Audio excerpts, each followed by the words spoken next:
السلام علیکم۔ عشق رسول صلی اللہ علیہ وآلہ وسلم کا عجیب واقعہ۔ شیخ الاسلام حضرت علامہ ظفر احمد عثمانی رحمۃ اللہ علیہ فرماتے ہیں کہ میں اس زمانے میں حج کے بعد مدینہ منورہ گیا۔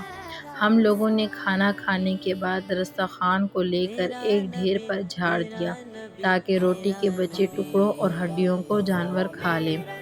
تھوڑی دیر کے بعد جب میں اپنے کمرے سے نکلا تو یہ دیکھ کر حیران رہ گیا کہ ایک خوبصورت 9 سال کا بچہ ان ٹکڑوں کو چن چن کر کھا رہا ہے۔ مجھے سخت افسوس ہوا۔ بچے کو ساتھ لے کر قیام گاہ میں آیا اور اسے پیٹ بھر کے کھانا کھلایا، کیونکہ میں ایسی ہستی کے شہر میں تھا جو غریبوں کا والی اور غلاموں کا مولا تھا۔ میرے اس برتاؤ کو دیکھ کر بچہ بے حد متاثر ہوا۔ میں نے چلتے وقت اس سے کہا کہ بیٹے تمہارے والد کیا کرتے ہیں؟ اس نے کہا میں یتیم ہوں۔ میں نے کہا بیٹے میرے ساتھ ہندوستان چلو گے؟ وہاں میں تم کو اچھے اچھے کھانے کھلاؤں گا، عمدہ عمدہ کپڑے پہناؤں گا، اپنے مدرسے میں تعلیم دلواؤں گا۔ جب تم عالم فاضل ہو جاؤ گے تو میں تم کو خود یہاں لے کر آؤں گا اور تمہیں تمہاری والدہ کے سپرد کر دوں گا۔ تم جاؤ اپنی والدہ سے اجازت لے کر آؤ۔ لڑکا بہت خوش ہوا اور اچھلتا کودتا اپنی والدہ کے پاس واپس گیا۔ وہ بیچاری بیوہ دوسرے بچوں کے اخراجات سے پہلے ہی پریشان تھی۔ اس نے فوراً اجازت دے دی۔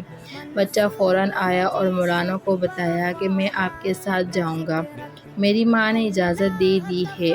پھر پوچھنے لگا کہ آپ کے شہر میں چنے ملتے ہیں؟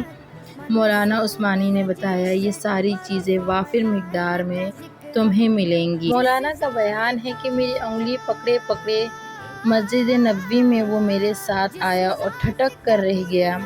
سرکار دو عالم صلی اللہ علیہ وآلہ وسلم کے روضہ مبارک کو دیکھا اور مسجد کے دروازے کو، اور پوچھا کیا بابا یہ دروازہ اور یہ روضہ بھی وہاں ملے گا؟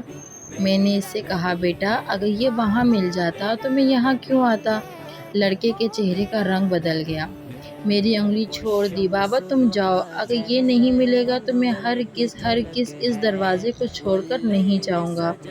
بھوکا رہوں گا، پیاسا رہوں گا، اس دروازے کو دیکھ کر میں اپنی بھوک اور پیاس بجھاتا رہوں گا جس طرح آج تک بجھاتا آ رہا ہوں۔ سبحان اللہ۔ اور یہ سب کہہ کر بچہ رونے لگا اور اس کے عشق کو دیکھ کر میں بھی رونے لگا۔